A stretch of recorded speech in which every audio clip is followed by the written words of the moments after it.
Muy buenas tardes, estimados televidentes y radioyentes. A escasas jornadas de que estemos celebrando el Día de la Ciencia Cubana, representantes de ese sector de nuestra sociedad vienen a la mesa redonda de temas nacionales para hablar sobre las realizaciones y los desafíos de la ciencia en Cuba. Tengo el placer de que me estén acompañando esta tarde en nuestro panel el máster en Ciencias José Fidel Santana Núñez, viceministro del Ministerio de Ciencia, Tecnología y Medio Ambiente de nuestro país, el doctor Celso Pasos Alberdi, director general del Instituto de Meteorología, la doctora Ondina León Díaz, directora general del Centro Nacional de Sanidad Agropecuaria, más conocido como CENSA, y el doctor Cadet León Monzón, vicedirector de Investigación y Desarrollo del Centro de Inmunología Molecular, también del Polo Científico de la capital del país, integrante de la OSDE BioCuba Pharma. Con ellos estaremos compartiendo nuestra mesa redonda de hoy en un repaso a lo que ha aportado la ciencia cubana en el enfrentamiento a fenómenos como el cambio climático, al desarrollo de la biotecnología o a la agricultura cubana, tan necesitada también de la aplicación de la ciencia. También pues tendremos detalles de la reorganización que está teniendo este sector y de todo ello pues usted podrá enterarse aquí con nosotros, así que acompáñenos en los próximos 55 minutos de nuestro programa.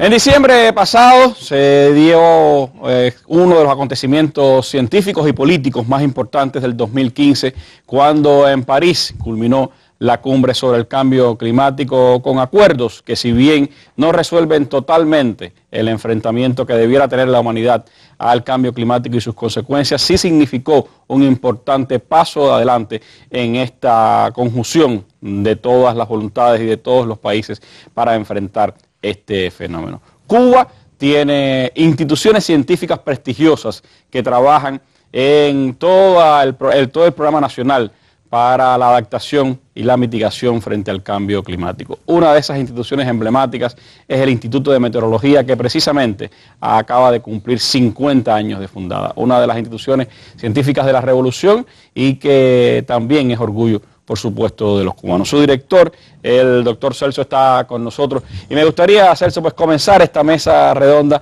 hablando precisamente de uno de los fenómenos más perentorios que tenemos que enfrentar los seres humanos en estos tiempos y cómo lo hacemos desde Cuba, cómo la ciencia cubana está trabajando para enfrentar el cambio climático, para poder pues adaptarnos a los cambios que eso está provocando en nuestro país. Sí, bien, muchas gracias, y creo que para hablar de cómo la ciencia cubana se ha ido preparando, hay que hacer muy rápidamente, pero un recuento de que el desarrollo científico y tecnológico en Cuba, desde la creación de los primeros institutos de investigaciones, muchos de ellos en la entonces Academia de Ciencias de Cuba, estuvieron relacionados precisamente con los institutos vinculados a las ciencias naturales. El Instituto de Meteorología fue uno de esos institutos que se creó precisamente el 12 de octubre del año 1965 y, como usted decía, cumplimos hace poco unos 50 años.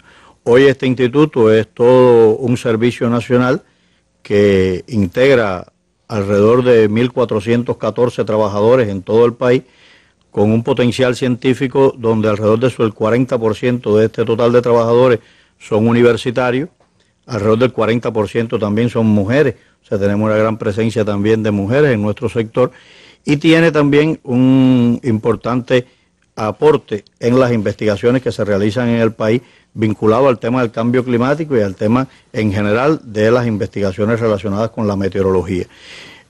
Para ello, nosotros quizás también pudiéramos referirnos muy rápidamente a que el aporte de la ciencia en Cuba en estos sectores también data desde muchos años antes.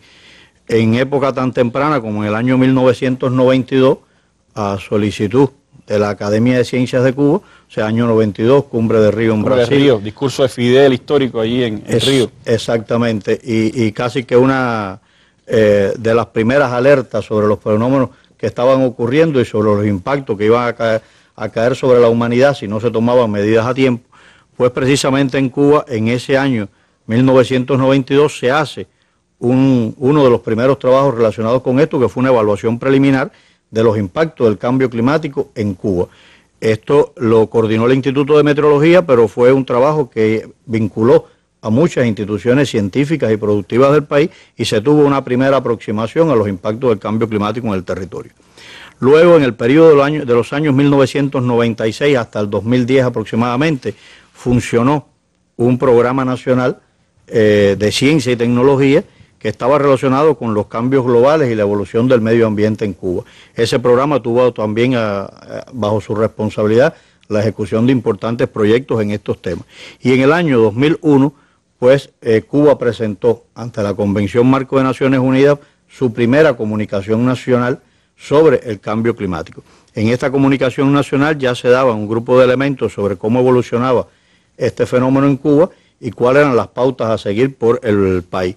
A partir de ahí, bueno, en los años posteriores, en la época de alrededor de los años 2007, se aprueba el programa de enfrentamiento al cambio climático por el Consejo de Ministros y se empiezan a desarrollar un grupo de importantes investigaciones relacionadas con los muy conocidos estudios de peligro, vulnerabilidad y riesgo, o relacionadas también con los impactos del ascenso del nivel del mar en la zona costera, donde también son estudios multidisciplinarios.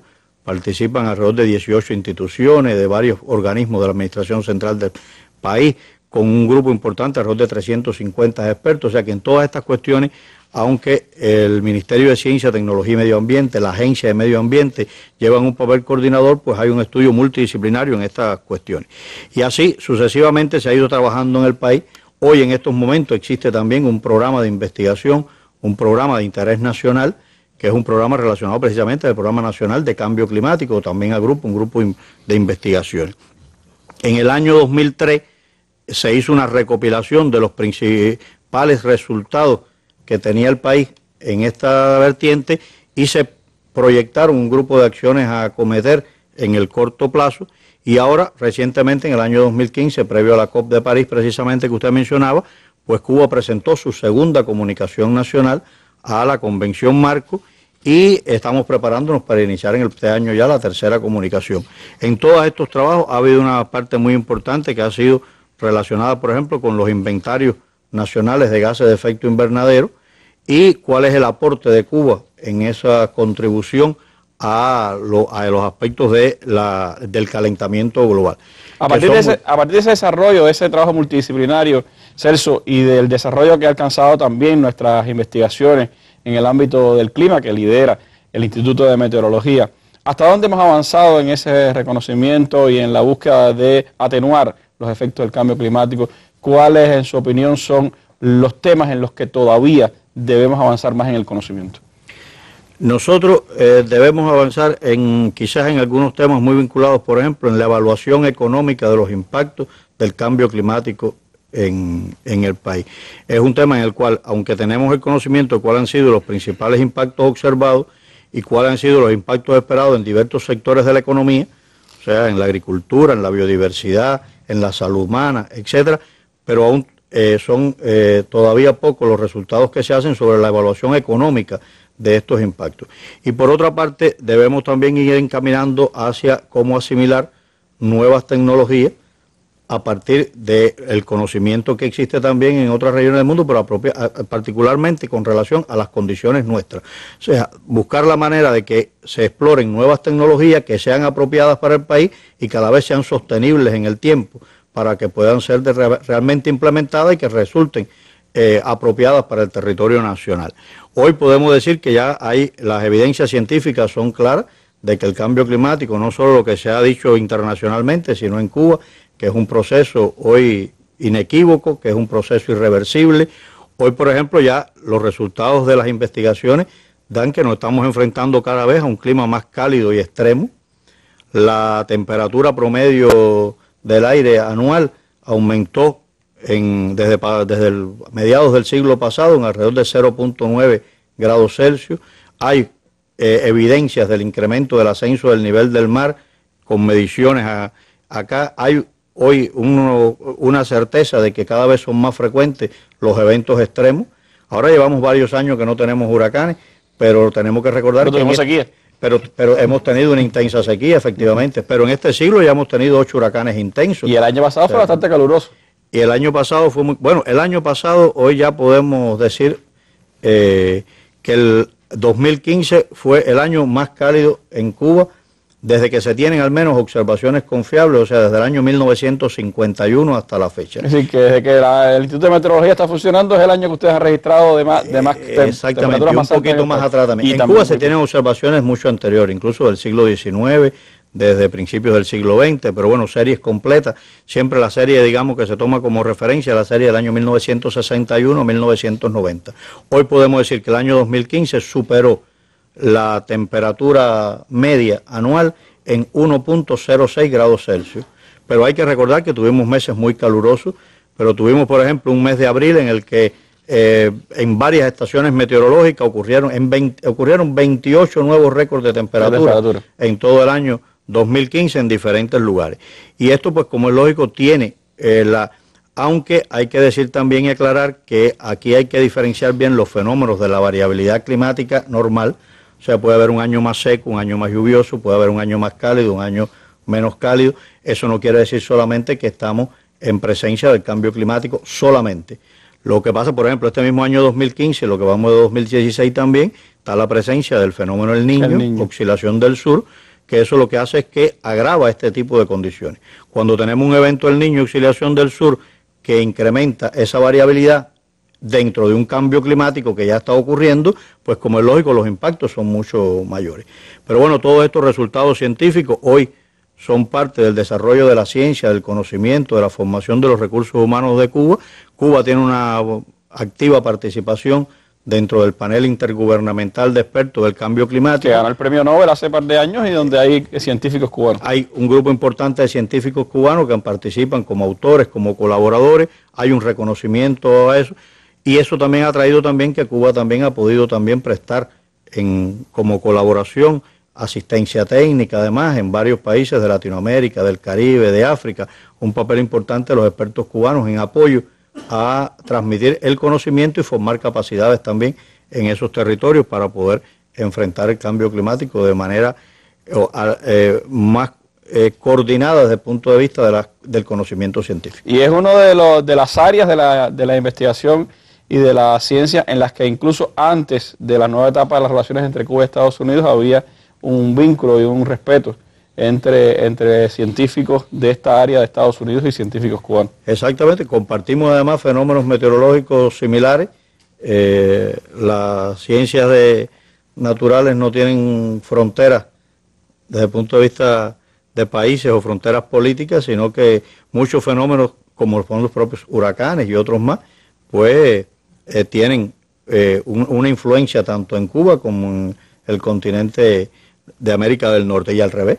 Muchos fenómenos nuestros, como los frentes fríos, como estos que están en estos días por acá, pues también nos vienen desde esas latitudes y con ello también, pues también hay que tener un intercambio científico en ese sentido importante. Una de las áreas en la que el país, por supuesto, puede exhibir resultados de esa voluntad que desde principios de los 60 Fidel, pues impulsó, y esa premonición de él también, de que la ciencia sería parte imprescindible del desarrollo de nuestro país. Una atención integral a todo este tema, que pasa también por otras instituciones científicas que contribuyen a este conocimiento de nuestra realidad natural. Yo les propongo ver este reportaje que desde el Centro de Investigaciones de Ecosistemas Costeros en Ciego de Ávila, pues hemos recibido en esta mesa redonda dedicada a la ciencia cubana, sus realizaciones y también sus desafíos.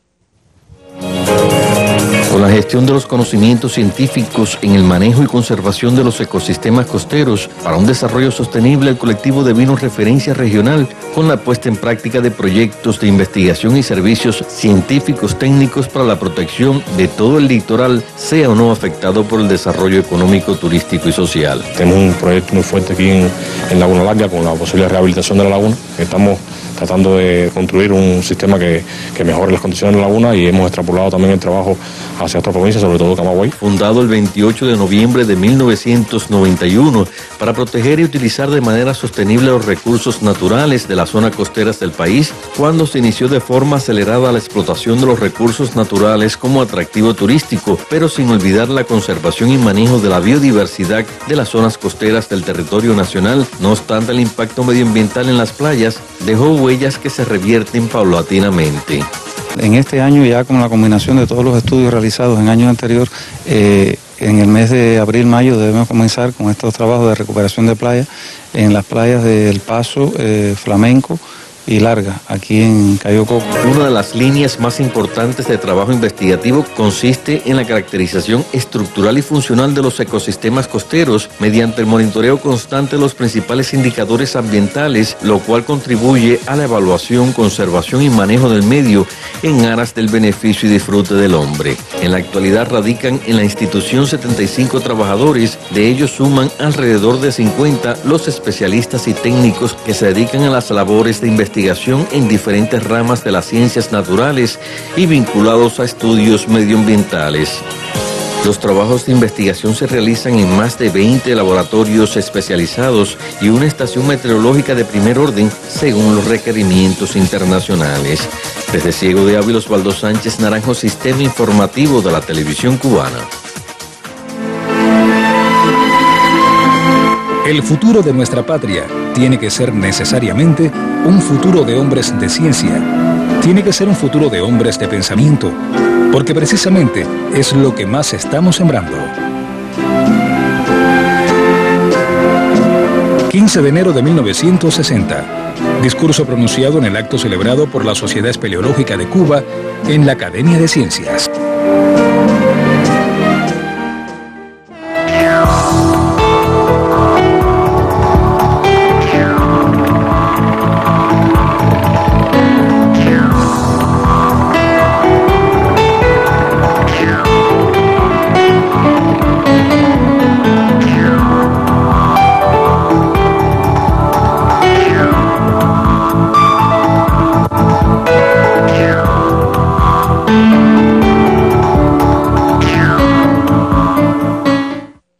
Lo que en la década de los 80 parecía un sueño tremendista es hoy una realidad palpable. La biotecnología cubana tiene realizaciones que mostrar, no solo para la salud de nuestro pueblo, sino para la de muchos lugares del mundo. De eso, de esas realizaciones, pero también de los desafíos, queremos hablar ahora con el doctor Khaled León Monzón, vicedirector de Investigaciones y Desarrollo del Centro de Inmunología Molecular. ¿Cuál es el potencial, Khaled, con que cuenta la biotecnología cubana de estos tiempos? ¿A dónde hemos avanzado? ¿Cuáles son los principales retos que tiene por delante? Bueno, buenas noches. Randy, decir que la biotecnología cubana hoy está integrada dentro de una nueva organización empresarial, que es la Organización Superior de Dirección Empresarial OGE Biocuba Pharma, que se fundó en el 2012, ¿no? Y que fundió la biotecnología, es decir, la antigua biotecnología que agrupaba en el polo científico de la capital con la industria químico-farmacéutica tradicional, que estaba en Quimefa, ¿no? Creando, digamos, un enorme potencial para el desarrollo biotecnológico y farmacéutico en el país, con 32 instituciones y más de 20.000 trabajadores dedicados a este sector y un gran potencial científico-tecnológico, digamos, asociado a esa organización, con unos 7.000 profesionales, más de 900 maestros en ciencia y cerca de 300 doctores en ciencia asociados a este trabajo. Y siendo además un sector biofarmacéutico donde el cumplimiento de las misiones empresariales de este grupo empresarial está ineludiblemente ligado a la ciencia y la tecnología, el desarrollo de la ciencia y la tecnología en el país. De hecho, yo diría que de alguna manera la biotecnología y este sector biofarmacéutico es el resultado de explotar o de aprovechar de alguna manera el gran potencial científico-técnico creado por la revolución en todos estos años y nuestras universidades, que que de alguna manera se canaliza o se logra enfocar en el desarrollo de este sector en estas instituciones empresariales y farmacéuticas. Decir que con las dos misiones que tienen este sector, que es impactar la salud pública cubana con nuevos productos, con nuevas realizaciones, y a su vez crear recursos para la economía cubana, así generar recursos exportables o valor añadido a nuestra economía que permita sustentar además este sistema de salud pública. Decirte que, por ejemplo, hoy Biocuba Pharma es el responsable de garantizar una parte importante del cuadro básico de medicamentos del Ministerio de Salud Pública, así, prácticamente el 62% del cuadro de medicamentos de salud pública es producido en nuestras instituciones. De los 849 medicamentos que están en ese cuadro básico, 531 hoy son de producción nacional, es decir, que han sido productos introducidos y escalados en nuestras plantas productivas, Un elemento con el que son productos de alguna manera desarrollados fuera del país también incluye mucha innovación y mucho conocimiento en establecer esos procesos productivos de una manera eficiente, con bajos costos, que permita además introducirlo masivamente en el país, ¿no? Y garantizarlo con cobertura total en el país en salud pública. De hecho, este es un tema en el cual la industria sigue trabajando. Por ejemplo, un tema en que estamos hoy enfrascados es introducir en el país nuevas tecnologías de medicamentos, por ejemplo, la copia de anticuerpos biosimilares, que han sido anticuerpos desarrollados por grandes empresas multinacionales, han demostrado un impacto en enfermedades como el cáncer, en ciertos tipos de tumores, son hoy estándares terapéuticos en los países de primer mundo. Los países de tercer mundo no pueden, digamos, financiar o dar cobertura con estos medicamentos a su sistema de salud, dado los altos precios que tienen estos medicamentos, ¿no? Sin embargo, nosotros, es decir, en Cuba, dado que tenemos esta industria biotecnológica, que tenemos la tecnología, tenemos las instalaciones, tenemos el conocimiento sobre este tipo de proceso productivo, bueno, podemos, y de hecho estamos enfrascados en un plan en coordinación con el Ministerio de Salud Pública para asimilar la producción, en producción nacional, algunos de estos biosimilares que han sido exitosos y son hoy grandes medicamentos en el mundo, de manera que se puedan producir a bajos costos en el país, exportarlos a terceros y financiar con eso el uso de manera masiva, digamos, y extendida en el país.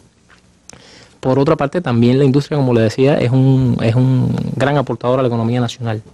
Es decir, la industria biofarmacéutica cubana, bueno, el año pasado cumplimos nuestros planes de exportación, que ya suman varios cientos de millones de dólares anuales, ¿no? Y también esa actividad exportadora está directamente conectada con la ciencia y la innovación, porque muchos de los productos estos que se exportan o que se venden en terceros países son productos de hecho innovadores, productos que han sido, digamos, inventados, desarrollados en nuestros laboratorios de investigación. Son productos que tienen propiedad intelectual protegida por patentes y por prácticamente en todo el mundo, ¿no? Y bueno, están introducidos, escalados en producción nacional. Y además tenemos los sistemas, digamos, de calidad, de control regulatorio de esa, que también incluye mucho a veces tecnología e innovación, hacer un proceso productivo con estándares regulatorios mundiales que permita a uno exportar a terceros países, muchas veces con estándares regulatorios muy altos, muy de primer mundo, ¿no? Un reconocimiento que implica la extensión, por ejemplo, de un producto como el ERP, ¿no? Y también el hecho de que ustedes, por ejemplo, el Centro de Inmunología Molecular llegó a firmar acuerdos con el gobernador de Nueva York cuando vino acá a La Habana. De hecho es así, en los últimos años hemos tenido también mucho interés de empresas extranjeras o de instituciones extranjeras, a veces instituciones académicas o también instituciones empresariales, que vienen interesados de alguna manera por la carpeta de productos o de productos innovadores que tiene la biotecnología en general en Cuba.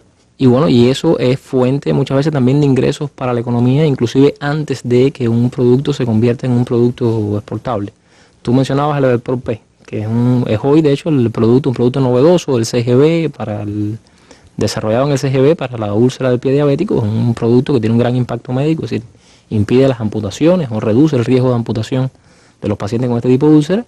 Y es además un producto que, de hecho, el año pasado, siendo un producto innovador con patente cubana, fue el mayor aportador en ventas para todo el sector. Es decir, realmente los productos innovadores con un alto componente tecnológico son los que además dan mayores márgenes de exportación y de ingresos para el país. Pero como tú decías, es decir, muchas veces también la innovación, inclusive antes de convertirse en un producto exportable, puede dar recursos para la economía. Y esto viene un poco por una modalidad de negociación que es lo que se conoce como negociación de intangibles o de propiedad intelectual, que muchas veces lo que encapsula de alguna manera es un conocimiento científico que está protegido en una propiedad intelectual y que después es una fuente de recursos a partir de la negociación temprana con empresas, con compañías o con instituciones. Para darte un dato que ilustra esto, es decir, en el Centro de Inmunología Molecular es algo que se trabaja desde hace mucho tiempo. Por ejemplo, los 20 años del CIN, se estima más o menos que aproximadamente 40 millones de dólares han entrado como resultado de la negociación de intangibles. Dinero que se usa para reinvertir en la misma industria, muchas veces en el desarrollo, en más investigación científica y a veces también para crear capacidades productivas y para inversión que, como se ha dicho mucho, necesita nuestra economía de una u otra manera. También muchas veces estos productos intangibles son parte de la negociación para crear nuevas empresas mixtas. Por ejemplo, nosotros tenemos algunas empresas mixtas en el exterior, tenemos en el CIN una empresa mixta en China, en Beijing, que es mitad cubana, mitad china, pero bueno, parte de la contribución cubana a capitalizar esa empresa, si los chinos pusieron dinero, nosotros pusimos, bueno, tecnología, conocimiento y productos que tenían cobertura de patente. Esa empresa china, en el momento que se crea y se funda en Beijing, fue la primera empresa en China capaz de producir anticuerpos monoclonales para el mercado chino. Hoy vende un anticuerpo monoclonal patentado por el CIN, desarrollado por el CIN, es su principal producto, y de las ganancias de esa empresa entonces se repatria a Cuba dividendos o ganancias todos los años anualmente que vienen como resultado de las ventas en el mercado chino, por ejemplo. Y bueno, ahora por ejemplo se está moviendo mucho la idea de la inversión extranjera en el Mariel. Como sabes, es una nueva oportunidad a la nueva ley de inversión extranjera en Cuba. Y una de las prioridades en esa cartera está la biotecnología. Puede ser el desarrollo de empresas mixtas, ya no en terceros países, pero inclusive basificadas en la zona especial del Mariel, etcétera, etcétera. Cuando hablaba de aquellos sueños tremendistas, había muchos que en los 80, cuando se hacía el Centro de Ingeniería Genética y Biotecnología, decía, bueno, ¿y nosotros qué hacemos haciendo ese tipo de ciencia? O cuando en medio del periodo especial Fidel inauguraba el propio Centro de Inmunología Molecular, muchos decían, bueno, y con los problemas que tenemos, ¿qué hacemos haciendo centros científicos, no? De hecho es así. Yo pienso que la historia de la biotecnología cubana y de BioCuba Pharma en general, bueno, es un buen ejemplo, ¿no? Un ejemplo positivo de cómo un país como el nuestro, ¿no? Que es un país pequeño, que tiene pocos recursos naturales, ¿no? Puede de alguna manera desarrollar una industria basada en el conocimiento y basada en la creatividad de su gente, en su capacidad y su habilidad de generar recursos con su inteligencia, ¿no? Tal y como tú decías, como lo dijo Fidel, o lo imaginó Fidel tan temprano como en los años 60. Es decir, cuando muchos estadistas del mundo, porque hoy muchos estadistas o hombres políticos piensan que la ciencia es importante para la economía, pero realmente en los 60 muy pocos estadistas, sobre todo del tercer mundo, creían en un impacto tan significativo de la ciencia en la economía. Y yo pienso que Fidel vislumbró eso con mucho tiempo de antelación. Y como tú decías, la apuesta de poner dinero, de invertir dinero en la biotecnología fue una apuesta arriesgada, en un momento en que la industria estaba surgiendo, no era ni siquiera una industria muy establecida en el mundo. Y bueno, de alguna manera un país de tercer mundo, invertir dinero en una industria como esta, bueno, hubo mucha gente que se lo cuestionó. Sin embargo, hoy estamos realmente recogiendo los frutos de esa inversión. Y a mi entender, ¿no? Yo pienso que es algo en lo cual Cuba puede seguir desarrollando mucho, es decir, porque tenemos mucho potencial científico y tecnológico todavía en el país, en las universidades, en el país en general. Y bueno, esto puede servir de modelo o de ejemplo, que no quiere decir que todas las instituciones de alta tecnología puedan estar organizadas de la misma manera, pero sí pienso que es una estrategia de desarrollo económico a mediano plazo en el país que puede ser fructífera y que ha demostrado que realmente puede ser viable y fructífera para el país, ¿no? Para eso evidentemente tenemos que seguirnos arriesgando, ¿no? Y muchas veces para poder tener ciencia de esa manera tenemos que invertir en la ciencia, porque bueno, la biotecnología surgió, hubo una inversión en biotecnología, hubo una inversión en ciencia. Yo pienso que para recoger los frutos de la ciencia en la economía también tenemos que invertir en la ciencia primero. Y yo pienso que también tenemos que arriesgarnos, ser revolucionarios de alguna manera ágiles, ¿no? A la forma de reorganizar y de cómo organizar el sistema de ciencia y técnica para que surjan este tipo de experimentos y este tipo de conexiones entre la ciencia y la economía. Por último, yo quería decir también que bueno, la experiencia de la biotecnología en Cuba es también una historia humana, ¿no? Y es sobre todo una historia de hombres y mujeres, porque la biotecnología, bueno, es la idea, es la empresa, pero es también los hombres y mujeres simples, como cubanos, como todos nosotros, que van al pan, están en la cola del agro, son hombres y mujeres comunes, ¿no? Que aman la ciencia, que han dedicado su vida a eso, ¿no? Que han decidido compartir su tristeza y alegría con el pueblo cubano, ¿no? Aquí con nosotros, pasando los mismos trabajos que pasamos todos, y a su vez, de alguna manera, poner el fruto de su trabajo en función de la nación cubana y del bienestar de todo el país, ¿no? Mucha historia que hay detrás de cada uno de esos productos. En nuestra última mesa del año compartíamos también precisamente con el creador principal o el coordinador principal del EDERPROPE, siempre me confundo para decir la palabra, del EDERPROPE, y es un hombre extraordinario, sencillo, tremendo, que sigue añorando su Granma natal, pero que ahí está, haciendo ciencia y planteando nuevos productos, y habla ya de productos para atenuar la marca que dejan los infartos, y yo creo que eso es parte también de ese potencial humano extraordinario que tiene el país, porque no solo es hacer ciencia y hacer alta tecnología, es hacer ciencia y alta tecnología desde el socialismo. Sí, yo creo que ese también es uno de los retos que tienen nuestros centros científicos, ¿no? Ahí hay un punto interesante que tú tocas, Randy, que es que bueno, nosotros somos una empresa. De hecho, como una empresa, toda empresa tiene como función, entre otras cosas, ganar dinero. Pero bueno, la diferencia entre una empresa, digamos, socialista y una empresa, digamos, capitalista es para quién se gana dinero, ¿no? Yo pienso que nosotros tenemos una empresa estatal socialista en la cual los accionistas de esa empresa son los 11 millones cubanos, ¿no? Y bueno, la ganancia que esa empresa genera y los recursos que genera, bueno, es para repartirlo a partes iguales por los 11 millones cubanos y para el bienestar de nuestro país y nuestra nación. Y bueno, hacia ahí seguimos trabajando. Gracias, Khaled. Este miércoles, en la Mesa Redonda, medio siglo de solidaridad liberadora. Hace 50 años, África y Asia luchaban por despojarse del colonialismo y América Latina por su segunda independencia, cuando líderes de la política y de las guerrillas en esas regiones crearon en La Habana la Organización de Solidaridad de los Pueblos de África, Asia y América Latina, OSPAL, un hito de la solidaridad entre los movimientos revolucionarios del tercer mundo. De esa historia y de las motivaciones actuales de una organización que se mantiene medio siglo después, se hablará en la Mesa Redonda que, a partir de las 7 pasado meridiano, transmitirán Cuba Visión Internacional y Radio Habana Cuba. El canal educativo retransmitirá esta Mesa Redonda al cierre.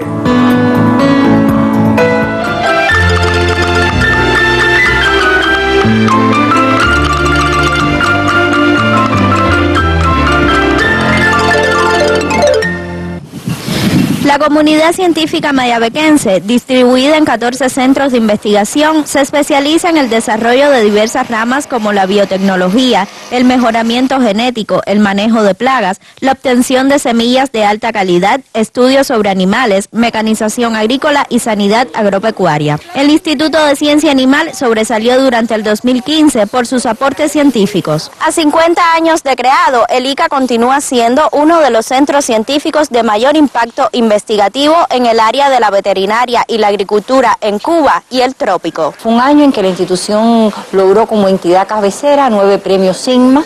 Estamos también proponiendo 4 premios al Ministerio de la Agricultura, 2 premios Academia de Ciencias de Cuba y un premio nacional de innovación tecnológica. Una de las propuestas a premio de la Academia de Ciencias de Cuba por sus aportes al conocimiento es la obtención de un aditivo prebiótico a partir de los tallos del enequén. Este aditivo es un ingrediente alimenticio no digerible que estimula beneficiosamente los microorganismos, tan lactobacilos y bifidobacterias del tracto gastrointestinal, generando efectos positivos para el hospedero. El Instituto Nacional de Ciencias Agrícolas es otro de los centros mayabequenses que impulsan el desarrollo del proceso agroalimentario a nivel nacional. Uno de los resultados más relevantes del INCA en el 2015 fue la aplicación del Quitomax en el cultivo de la papa. La campaña de papa 2014-2015, pues el Quitomax se generalizó en la provincia de Mayabeque, en las 1.700 hectáreas, y además se le hicieron extensiones en cientos de hectáreas en la provincia de Ciego de Ávila y de Matanza. El resultado de campos controles colocados en estas provincias y fundamentalmente en Mayabeque mostraron que hubo un incremento de los rendimientos de 3,4 toneladas por hectárea. Además de la extensión del Quitomax, el INCA ostenta resultados como los 14 premios provinciales SIGMA y un doctorado de segundo nivel, entre otros. Durante el 2015, los centros científicos del territorio aportaron resultados que beneficiaron la salud humana y animal, así como el desarrollo de la agricultura y la ganadería en el país. Jainet Borrero, especial para la Mesa Redonda. Bueno, por Mayabeque estará este mes la Mesa Redonda en su recorrido por provincias, pero no hablaremos ahora del territorio, sino del país, porque el tema de la ciencia y su aplicación en la agricultura fue uno de los temas de debate más candentes en la reciente Asamblea Nacional del Poder Popular, y por eso también, hablando de la ciencia cubana, quisimos que estuviera presente acá en nuestra Mesa Redonda de hoy. La doctora Ondina León es la directora general del Centro Nacional de Sanidad Agropecuaria, el conocido CENSA, y quisiéramos compartir, Ondina, un poco la visión que tiene la comunidad científica cubana sobre el aporte que la ciencia ha hecho y puede seguir haciendo al desarrollo de la agricultura imprescindible para el país. ¿Cuáles son los desafíos que tenemos por delante en este campo? Bueno, buenas noches, Randy, muchas gracias por la invitación. Y realmente, hablando de los logros que se ha obtenido en este sector, en el país, es muy importante destacar la alta potencialidad en centros científicos, en profesionales y técnicos que elaboran en este sector de la ciencia y la innovación. A mí me parece muy importante destacar que diferentes centros, no solamente del Ministerio de la Agricultura, de diversos ministerios, las propias universidades, que realmente son un potencial enorme desde el punto de vista de la generación y aplicación de conocimiento y además en la formación imprescindible del capital humano para asumir estos retos que tenemos, pues ha propiciado realmente logros que han tenido un impacto en nuestra agricultura e incluso han también tenido un impacto importante a nivel internacional. A mí me gustaría mencionar algunos ejemplos, puesto que el tiempo es breve, pero la obtención y mejora de variedades, tanto por métodos biotecnológicos y tradicionales, el desarrollo de novedosos bioproductos. Bueno, precisamente veíamos algunos de los que existen y que se han aplicado, tanto desde el punto de vista de los biofertilizantes, los bioestimulantes, productos para la sanidad vegetal, para la sanidad animal.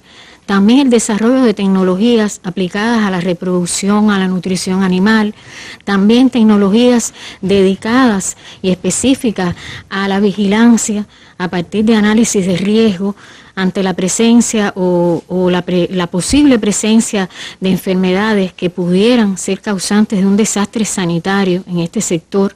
También el desarrollo de tecnologías para el diagnóstico rápido y confiable de estas entidades que son productoras de enfermedades y plagas que afectan a la agricultura cubana. Pudiéramos mencionar muchos más, pero creo que de forma general ha existido durante todos estos años una potencialidad y un resultado palpable de la aplicación de la ciencia y la innovación a este importante sector. Siempre cuando habla de esos resultados, tengo que hacerlo necesariamente a la doctora Roselena Simeón, liderando precisamente aquel enfrentamiento contra la fiebre porcina u otros eventos que también la ciencia cubana ha tenido que enfrentar, porque no solo hemos tenido que trabajar para el desarrollo de la agricultura, sino para enfrentar también agresiones, plagas, virus que nos han llegado y que no hubiera sido posible sin el concurso de la ciencia cubana enfrentarlo. Es muy importante y Cuba realmente exhibe resultados muy buenos desde el punto de vista de la sanidad agropecuaria y eso indudablemente está dado por una política de país y por la presencia de importantes instituciones de la agricultura y en general de todo el país. Yo quisiera señalar también que evidentemente estamos en otro momento. Es como usted decía, sobre la mesa tenemos un debate muy importante porque realmente es necesario estrechar aún más los vínculos de la ciencia y la producción de alimentos, para hablar más específicamente de este tema. Que ahora es más complicado, Ondina, porque ahora hay diversas formas de productivas. Usted se me adelanta porque efectivamente quería decir que realmente estamos ante diversos retos. Primero, es importante destacar que tenemos diferentes formas productivas. Segundo, algo que hablaba el doctor, el efecto del cambio climático. Tenemos también otros retos desde el punto de vista de la disponibilidad de recursos naturales, que no son muchos, la situación de la disponibilidad de agua, la situación relacionada también con los suelos, y también el factor demográfico. Estamos ante una sociedad que tiende al envejecimiento, pero que además el sector urbano es mayoritario. Quiere decir... hay menos productores. Exactamente. Entonces son retos... En suelos salinizados, con calor. Exactamente. Eso quiere decir que tenemos nuevos retos, que evidentemente también tenemos que generar una cultura de cierre de ciclo de la agricultura y la ciencia, tal quizás como existe en otros sectores. Y eso solamente puede ser a través de poder establecer esa relación que tiene que ver con toda la cadena de valor, o sea, desde el que produce hasta llegar hasta nuestro pueblo, al que consume. Y ahí la ciencia juega un papel importante.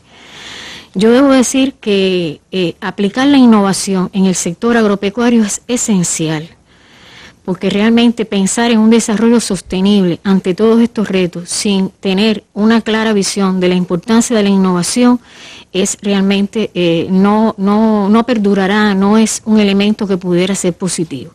Ahora bien, la innovación es un proceso social, interactivo, también es sistémico y sobre todo participan en la innovación muchos actores. Aquí estamos hablando de elementos tales como los productores, bajo esas diversas formas que estamos hablando, las universidades, los centros de investigación, los gobiernos locales.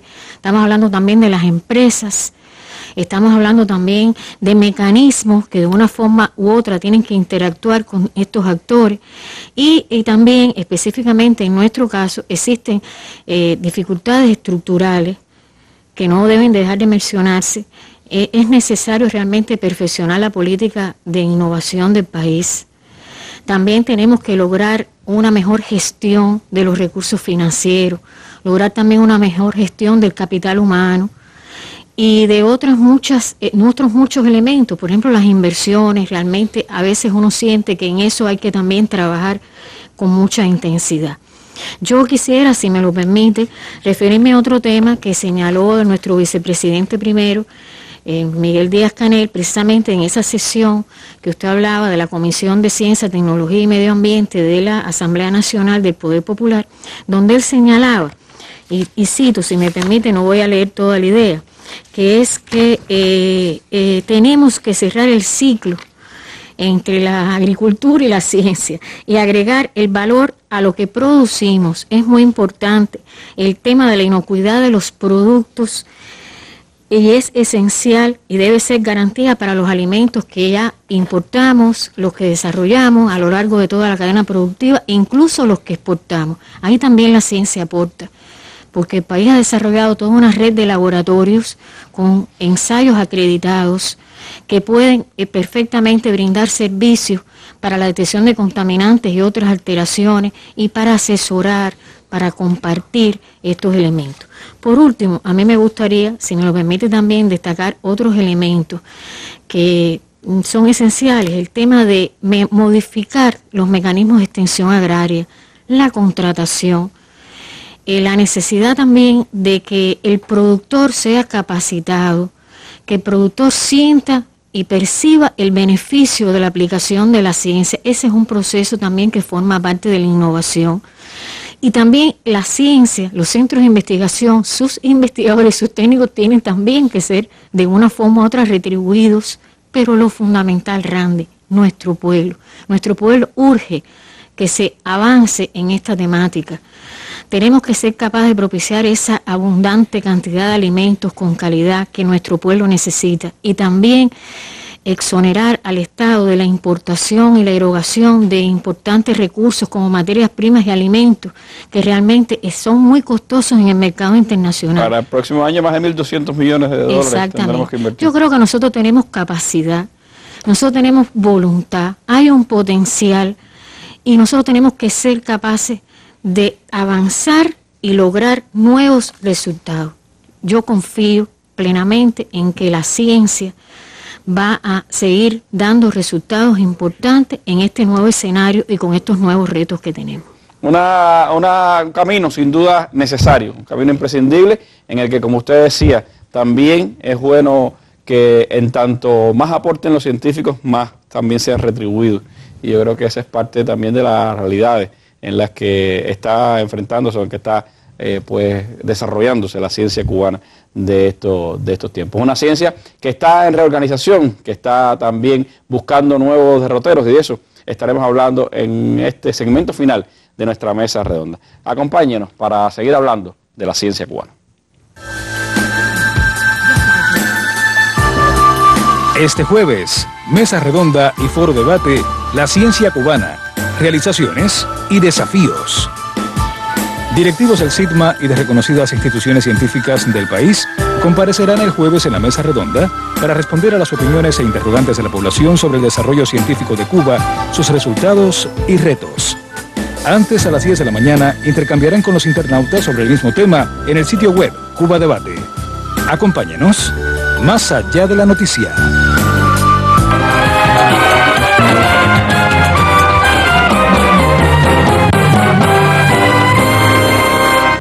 Bueno, aunque no lo hemos dicho, ha estado disponible desde el inicio de la mesa redonda el teléfono de Radio Rebelde, que gentilmente siempre nos brindan los martes para escuchar sus opiniones. Ustedes lo han estado viendo en la cinta de presentación y hemos estado pues recopilando también sus opiniones a través de la línea telefónica. El jueves estaremos en el foro debate en Cuba Debate y regresaremos con este tema a nuestra mesa redonda. Pero vamos a cerrar con un tema de capital importancia. La ciencia cubana se mira por dentro, se reorganiza. En agosto del 2014 se publicaba en la Gaceta Oficial el decreto ley 323 que establecía las disposiciones legales para poner en práctica un proceso de reordenamiento de las entidades de ciencia, tecnología e innovación en el país. ¿Qué ha pasado desde entonces, viceministro José Fidel, en este camino cómo se ha ido pues reorganizando el sector científico de la nación cubana. Buenas noches, Randy. Como los panelistas que me han antecedido han podido explicar, sobre todo la doctora Ondina, las complejidades y los retos que nosotros tenemos para poder lograr que la ciencia, la tecnología e la innovación realmente sea un motor impulsor del desarrollo de la economía y la sociedad. Realmente ha sido un proceso complejo, ya nos lleva aproximadamente 2 años, donde tiene el principal reto de poder lograr de manera efectiva la inserción de todas las capacidades de la ciencia, la tecnología y la innovación en las entidades, en las cadenas productivas y poder tributar todas sus capacidades a esa eficiencia y a esa productividad que tanto demanda el país. En este proceso, en el decreto ley que usted se refería, que es el 323, que establece el reordenamiento de las entidades de ciencia, tecnología e innovación, lo que se orienta es a tratar de lograr que, si no bien desde el punto de vista estructural, sino también funcional, pueda insertarse todas las capacidades de la ciencia en el bien de la eficiencia de la economía y de la sociedad.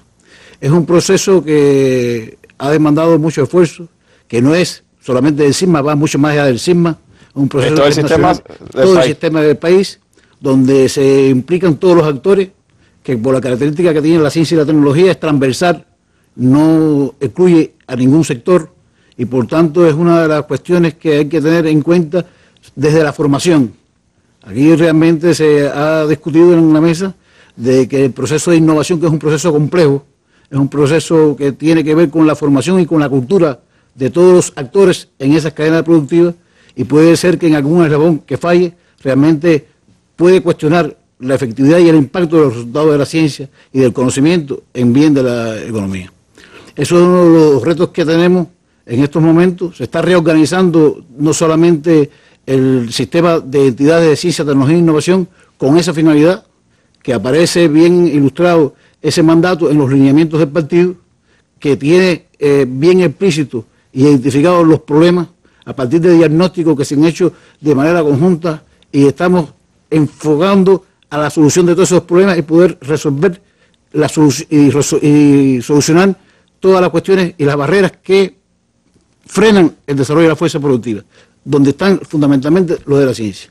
Aquí se han planteado algunos problemas que tienen que ver fundamentalmente con los incentivos, con las estructuras, porque hay que alinear los intereses que tienen las entidades a partir de los intereses que tiene la sociedad y la demanda de la economía, como una de las vías de poder lograr este desarrollo del socialismo próspero y sostenible que nos ha convocado el general de Ejército, que también es un conocimiento pleno de que sin ciencia y sin tecnología y sin innovación, eso es una meta que es imposible. Toda la acción que se tenga, todo el problema que se presente, hay que darle un enfoque científico. Si no es con un enfoque científico, entonces usted está condenado a resolver los problemas con la metodología de acierto y error. Y no tenemos tiempo para poder equivocarnos y aprender de la experiencia. Hay que aprender desde la perspectiva, hay que aprender desde la capacidad que tiene la ciencia, la tecnología y la innovación. En los lineamientos y en el cumplimiento de estas políticas, a nivel social, que es un problema que es complejo, como se ha evidenciado acá, se tiene que poner en función de lograr que todo el mundo tenga un pensamiento científico para poder resolver con seguridad y con certeza los problemas que se presentan en todos los niveles de la sociedad. Y es una de las metas que se tiene, uno de los mandatos que se tiene en el cumplimiento de las políticas que, ya como usted dijo, la de reorganización de las entidades de ciencia, tecnología e innovación está aprobada. Hay otra que es tan importante como esta, que es la reorganización del sistema de ciencia, tecnología e innovación, que tiene que ver con la gestión de la ciencia, con la dirección de la ciencia, que se ponga realmente en función de manera efectiva del desarrollo de la economía y de la sociedad. Es un reto que, como usted decía, implica no solo al CISMA, que es quizás el más interesado y el más sensibilizado con el desarrollo de la ciencia, implica a todos los organismos del país, a todos los ministerios que de una manera u otra tienen instituciones de investigación científica y que necesitan de la ciencia para su desarrollo. Las entidades y las instituciones que tengan investigaciones, entidades científicas o que no las tengan. Nosotros somos siempre de la divisa de que si usted no tiene problemas, usted no necesita la ciencia. Si usted tiene problemas, usted necesita la ciencia. Sea porque tenga las capacidades propias para resolverlo o porque tenga que recurrir a los centros de investigaciones, a las universidades, para darle solución. Y por tanto es que yo digo, no solamente tiene que ser con los organismos que tienen entidades de ciencia, tecnología e innovación. La ciencia es una necesidad social y lo necesita tanto el empresario como la entidad presupuestada, como el gobierno, y de ese enfoque cada vez tenemos que ir acercarnos más a incorporar culturalmente de que tiene que tenerse un enfoque científico para la resolución de todos los problemas y como la vía más segura para poder ser más eficientes y más eficaces en las funciones que tenemos que cumplir cada uno de nosotros en los puestos que nos corresponden. Ahora, cada proceso de esto, José Fidel, implica cambio. El cambio siempre encuentra resistencia también y cambiar la mentalidad es lo más complejo, ¿no? ¿Cómo se ha recibido, cómo se sigue trabajando en esta transformación, no solo de las entidades, sino del sistema en su conjunto de ciencia en el país? Bueno, realmente como toda obra humana, la persona tiene siempre una reserva al cambio, es conservador. Hay en este escenario diferentes opiniones, diferentes criterios, como toda acción humana. Algunos que no es necesario cambiar. No obstante, si se cambia el escenario, como estamos actualizando el modelo económico, y como hemos dicho que la ciencia y la tecnología tiene la capacidad y la característica de ser tan transversal, tiene que cambiarse también todo el sistema de ciencia, tecnología e innovación y ponerlo en el contexto actual. Hay actores que son diferentes, hay formas de gestión que son muy diferentes y sobre todo cambian los actos, cambian los mecanismos, sin embargo lo más lento que tenemos para cambiar es siempre la mentalidad. Y ahí es donde a veces no logramos ser oportunos y ser ágiles en los cambios que estamos diseñando y que estamos construyendo. Realmente es uno de los retos más grandes que tenemos, que es poder convencer, poder aunarnos, poder hacer el equipo, la unidad y ser confiados en que las propuestas que se hagan sean eficaces y sean efectivas en bien de la sociedad y de la economía del país. Esas transformaciones, José Fidel, tienen en cuenta también que son características diversas. No se puede tener un esquema igual para un centro de investigaciones sociales que para un centro como el Centro de Inmunología Molecular, que es capaz de producir productos de alta tecnología y venderlos y con eso financiarse. Sí, usted está tocando uno de los temas fundamentales. Un esquema favorable y exitoso y que aporta realmente hoy a la economía es BioCuba Pharma. Es un sistema que cierra el ciclo dentro de su estructura, dentro de su organicidad como órgano superior de dirección. Pero hay otros retos que el primer vicepresidente nos ha convocado a que se puede también cerrar el ciclo fuera de la estructura. Lo que no se puede poner en riesgo es que la diferencia de estructura pueda coartar las capacidades que se tienen de la ciencia, la tecnología y la innovación en los procesos y en las cadenas productivas. Y hay que también poder distribuir el valor y que se retribuya en toda la cadena productiva, no solamente en la parte comercial donde se realiza el dinero, sino que se retribuya hasta que genere el conocimiento y que tenga esos incentivos para poder ser sostenible ese proceso de innovación. Eso es uno de los retos fundamentales en la reorganización de todo el sistema. Realmente no es una tarea fácil, no es una tarea sencilla, en eso estamos trabajando de manera intensa, de conjunto. Como le decía, el CISMA está coordinando el proceso, pero realmente es un problema que es una solución social, una solución a nivel de todo el país. Y estamos convocando y estamos realmente contando con el apoyo de toda la comunidad científica, de todos los decisores, en bien de que se tomen las medidas para poder lograr conducir con éxito estas acciones y que realmente la ciencia, la tecnología, sea un factor importante que impacte de manera real en la economía y en la sociedad del país. Y sin una mentalidad o un mecanismo economicista. Ustedes decían la cuestión de las ciencias sociales. No es que se va a hacer todo desde el punto de vista de la autogestión económica.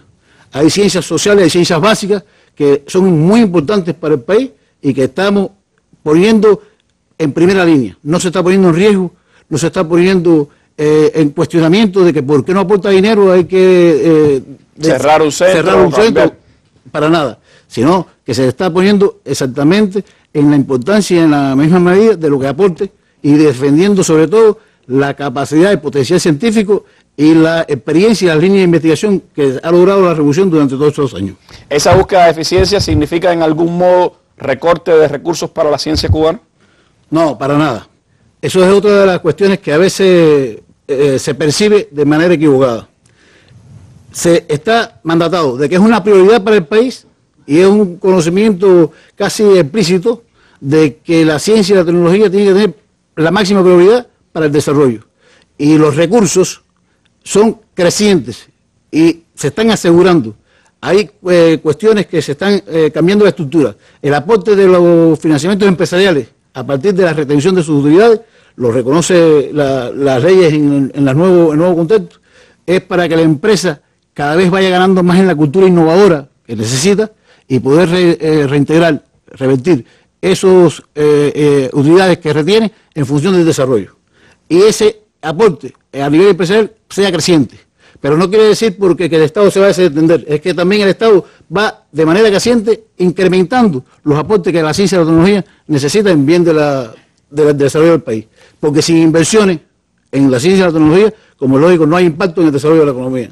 Bueno, ahí está, por supuesto, el gran reto que tiene la ciencia cubana, tener cada vez una presencia más efectiva en el desarrollo económico y social del país. Todo ese potencial que desde aquel llamado de Fidel a principios de los 60, de tener un país de hombres y mujeres de ciencia, tiene que ser efectivo no solo en la realización de la investigación, sino en la producción y en el resultado concreto de esas investigaciones. Hacia ahí se encamina el proceso que vive hoy la ciencia cubana y, por supuesto, de él podremos saber más el jueves. En la mañana, 10 de la mañana, estaremos en el foro digital en el sitio web Cuba Debate y después en la tarde regresaremos aquí a nuestra mesa redonda para que nuestros invitados pues, puedan contestar las opiniones, las interrogantes que ustedes nos han hecho llegar en estas horas y en los próximos días hasta el jueves que estaremos de regreso en nuestra mesa redonda. Gracias a ustedes por habernos acompañado esta tarde. Nos despedimos con las imágenes del día. Atentado hoy en Estambul, Turquía. Una decena de muertos se atribuye al Estado Islámico este nuevo hecho terrorista y son unas imágenes terribles con las que despedimos nuestra mesa de hoy. Muy buenas noches.